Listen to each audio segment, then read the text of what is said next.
Hi, welcome to Talking Books and Stuff, the program that talks all about books and writing and stuff.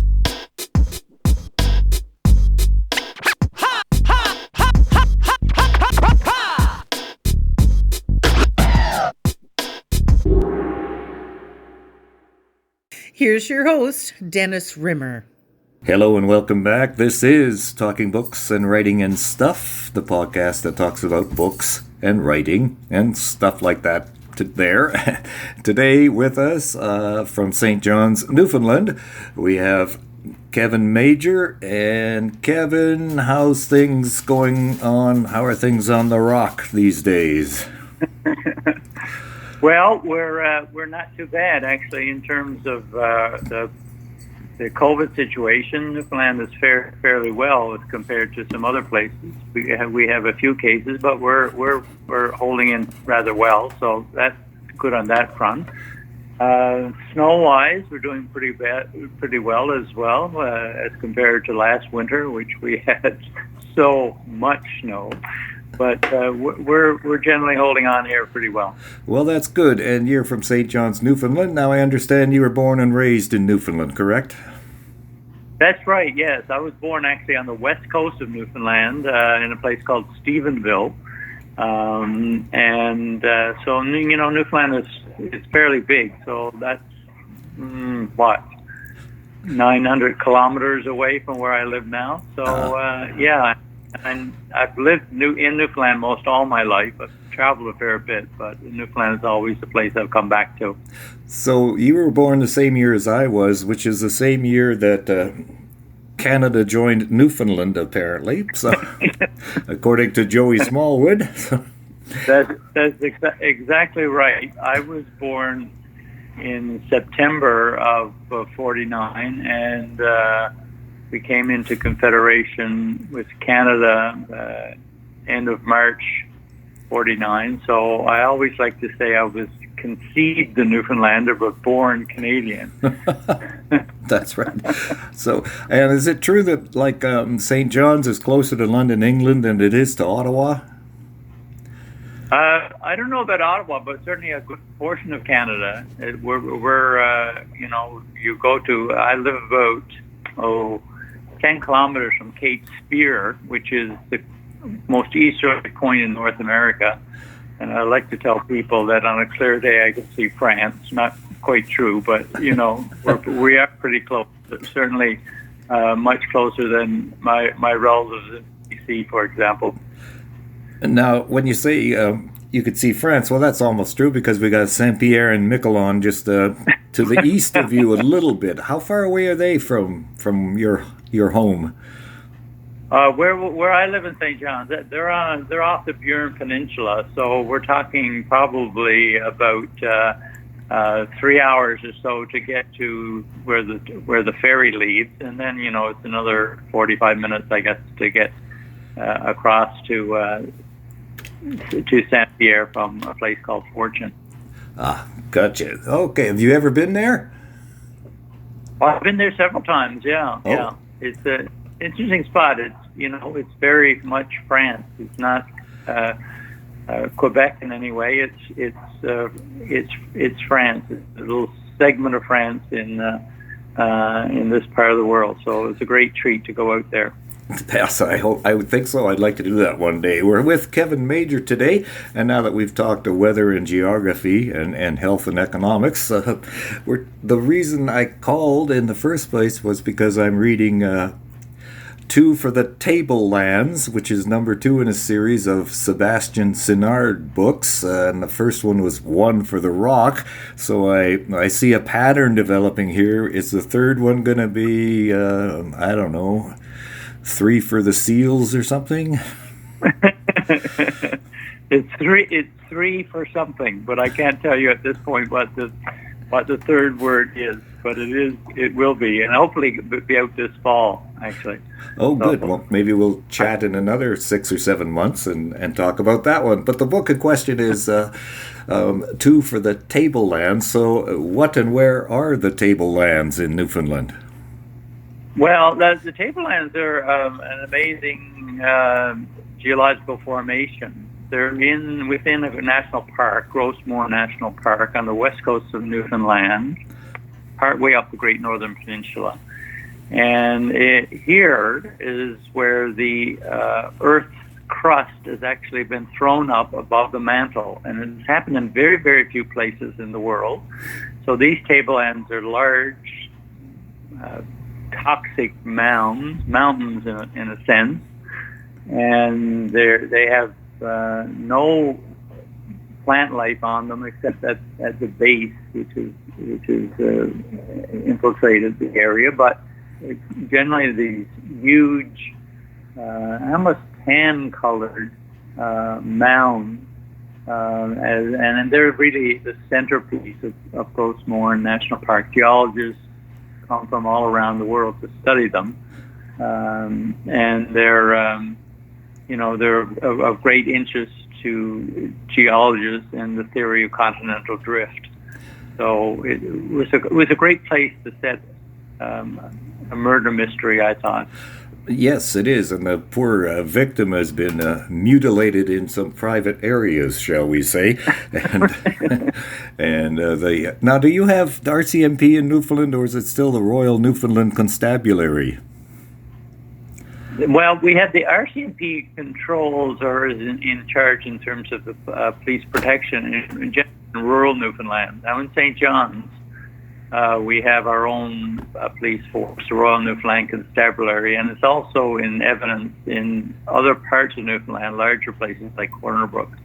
But in the rural areas, and Grossmoor area would have been one of them, it comes under the auspices of the Royal Canadian Mounted Police. Well, speaking of RCMP, we're in Radisson, Saskatchewan. The house next door to ours is the RCMP house, as it were, where members who get transferred here set up shop. And the first neighbor we met was a guy named Ryan Steele from Newfoundland. So, okay.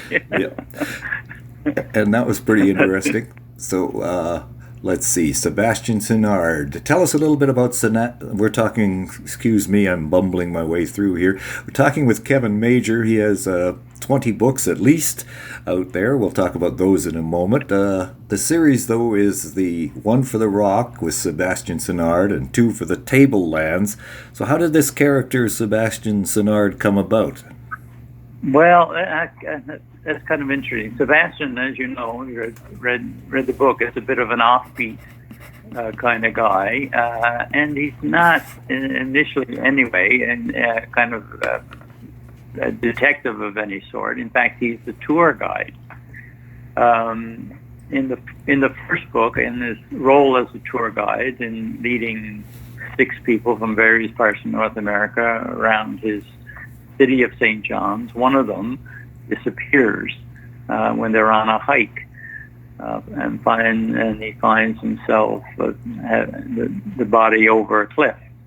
So that kind of started things off for me. I had just come off writing a series of historical novels that required a lot of research, a lot of effort, a lot of time in writing and so on. So I was kind of ready for something a little bit different, a little bit, I suppose, easier in a sense to attempt, and certainly requiring less research, and also something that has a touch of humor. And my wife always said to me, "Kevin, you have a great sense of humor. You're not taking advantage of it in the books that you're writing at the moment. Give it some thought." And so I did, and so Sebastian was born. In terms of his personal life, he's recently been divorced. He's an ex-teacher, an ex-high school teacher, who's channeled his interest in geography and so on into a new career as a tour guide. And he also has a teenage son with whom he shares custody. That plays an important part of the book as well, of course, as their dog, Jennifer.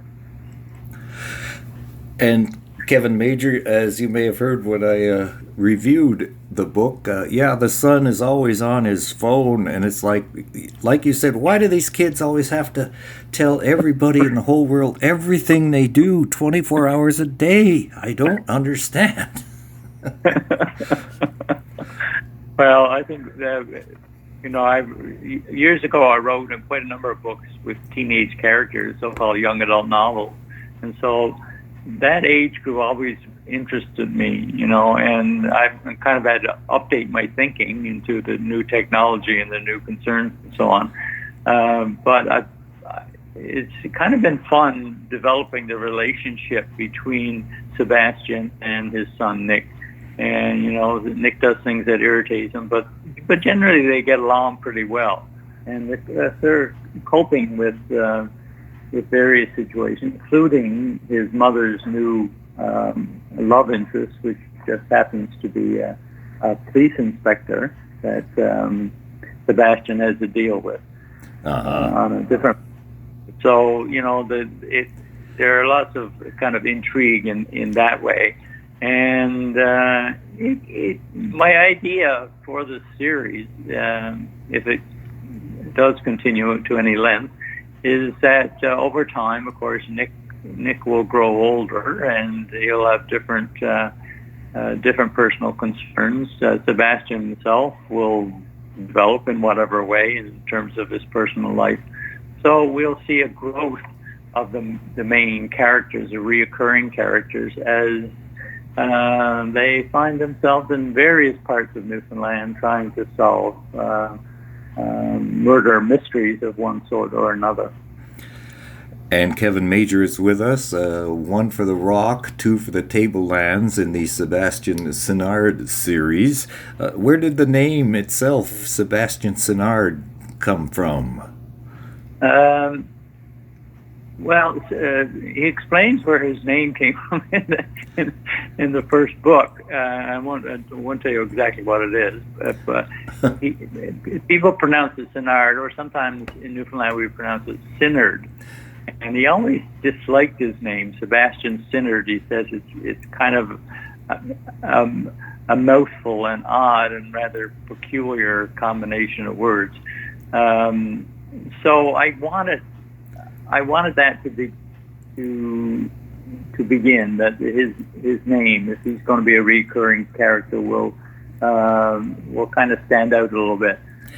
So he's lived with his name all his life, and it's interesting as I'm working through other subsequent plots and so on. I'll need a name for a character that will newly appear, and I'm always really tempted to create character names that are a little bit offbeat. I kind of have to be careful of that, because you don't want each and every character to have a strange name.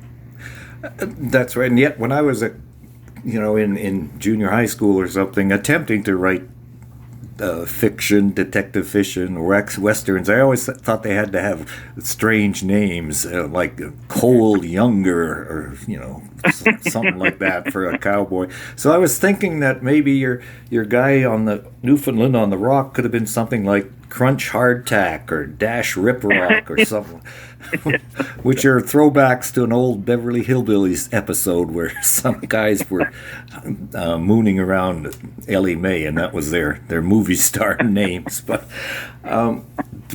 with Kevin Majors with us again, as I stumble my way through, it's only 11:30 or so in the morning here in Western Canada, but you've been publishing since 1978. Lots of books, plenty of young adult books, award winners, all of them, folks. And one jumped out at me, Dear Bruce Springsteen. Tell me about that, because I've been following Bruce Springsteen's music since 1975. So. Oh, really? Yeah. Well, I'm a big fan as well. I got into writing young adult novels early in my writing career. In fact, the first several were labeled as such. I always thought of them as having interest beyond that, a certain adult readership as well. But that was maybe the fourth or fifth of the young adult novels that I wrote, and I had this idea because I was a big Bruce Springsteen fan of could an author write a novel in the form of letters to Springsteen, because I think growing up we often, if we have difficulties in our lives, we often think, who would I like to talk to about what's going on in my life? So this young fellow decides that I'm going to write Springsteen, tell him about my life, but I'm not going to expect any answers. The guy is too busy. The guy's got too much going on in his life. So it becomes that. It's a series of about 75 letters to Springsteen, excuse me, which talks about the young fellow and his relationship with his dad, who plays music, and his family situation and other things that are happening in his life. And through these letters, he's able to kind of get himself together. And so finally, he comes to the point he says, "I don't really need to write them anymore," but they've served their purpose. So that's the core of how the story came to be written. Did Springsteen himself see the book, or have you sent it to him? Or well, I certainly sent him a copy. I never did hear from him, just like the young fellow in the book. So I'm assuming he was aware of it. I happen to go. I've seen him in concert a few times. The last time when he did his Broadway show in New York, I happened to be able to go and went with my son, who is also a big Springsteen fan, and we saw him pretty close up. But if I had my wits together, I would have brought a copy of the book and said, "Here, have a look at this." that didn't really happen. So. I saw him in Vancouver, 1977, I think it was. It just knocked me out. It was like 4.5 hour long concert with the whole big band. Well, the band, the E Street Band, and pretty much the classic lineup. And I'm walking away at the end, and this the music director at the radio station where I was working at the time said, "Dennis, come on, we're going to go backstage and meet Bruce Springsteen." And I froze up and said, "Oh, no, I can't. I have to get home." What an idiot. Oh, well. So Kevin Major's with us talking about One for the Rock, Two for the Tablelands, a mystery series about Sebastian Sinard, aimed more at the adult set. But you have books out from 1978, many award winners. What about your historical fiction trilogy about Newfoundland? Tell us a little bit about that. Okay. About 20 years ago, I wrote a nonfiction history of Newfoundland and Labrador, a fairly extensive book. It was about 500 pages, a lot of research, a lot of work went into that. It was pretty successful. It sold well and so on. One of the reasons I undertook it was to think, you know what, I'm going to uncover stories here that are going to lend themselves to another treatment in terms of novels. So that became the idea behind a trilogy of historical novels: New Under the Sun, Found Far and Wide, and Land Beyond the Sea. So you take the first word of each of the titles, it spells Newfoundland. And well, yes, it was it was a very interesting undertaking, and as I intimated before, it took a lot of research, a lot of effort. I'll just give you one example, the last one, which is the most recent to have appeared, Land Beyond the Sea.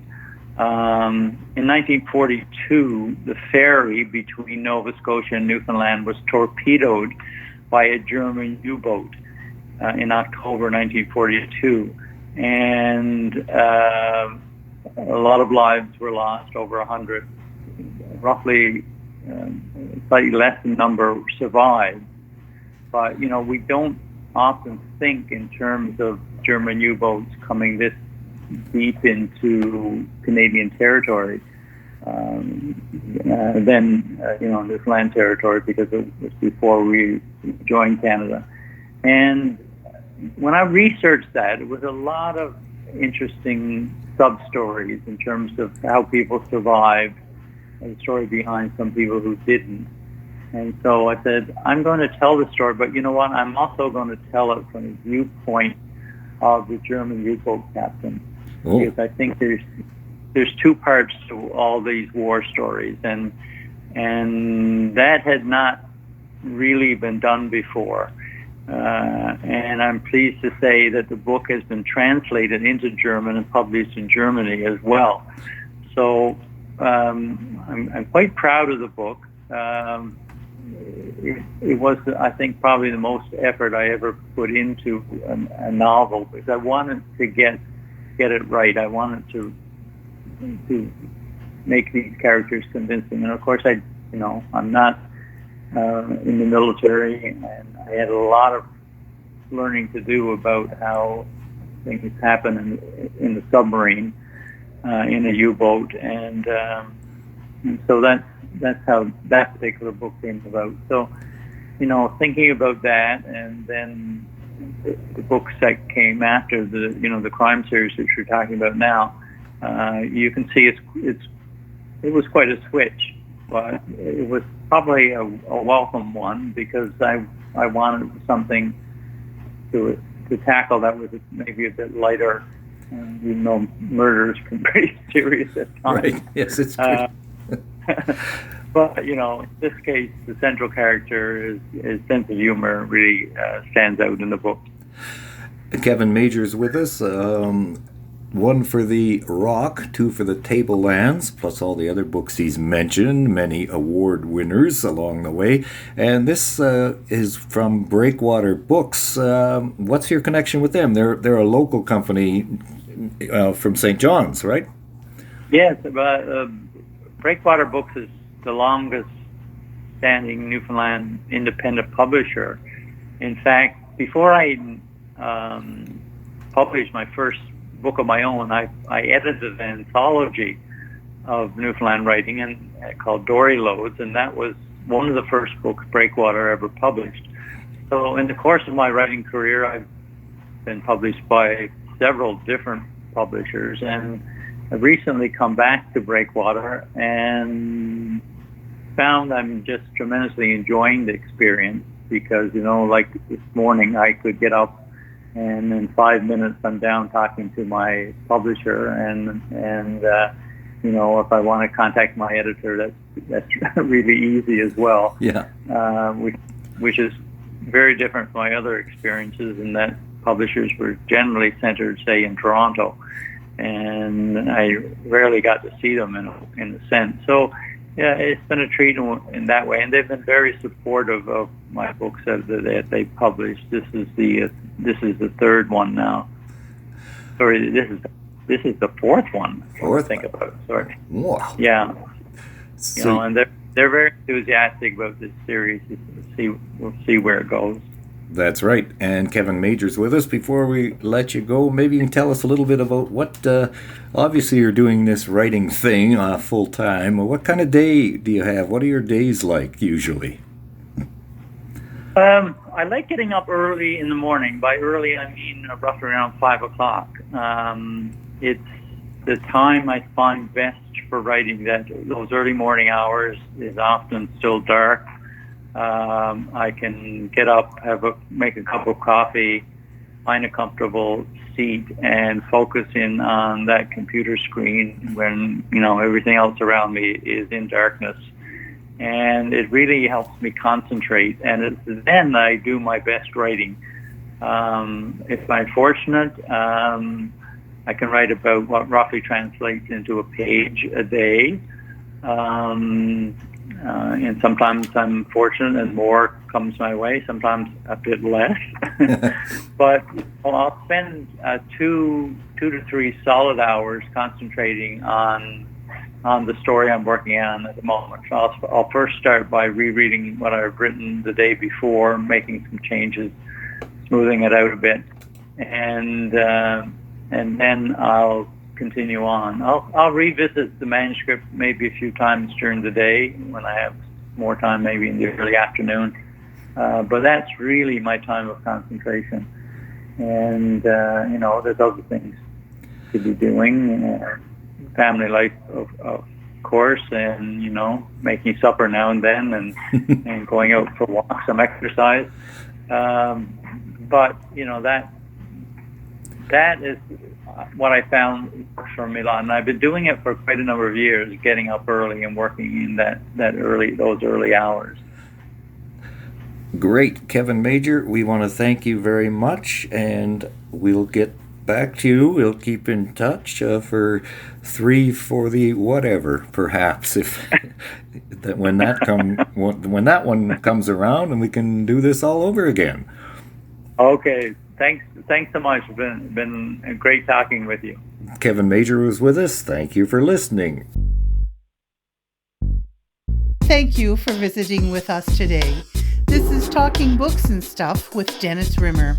Contact him at dennis@talkingbooks.tk. Thank you, and may all the good news be yours. Oh, and don't forget to check out his book, The Great Canadian Notebook, available across Canada and at amazon.ca.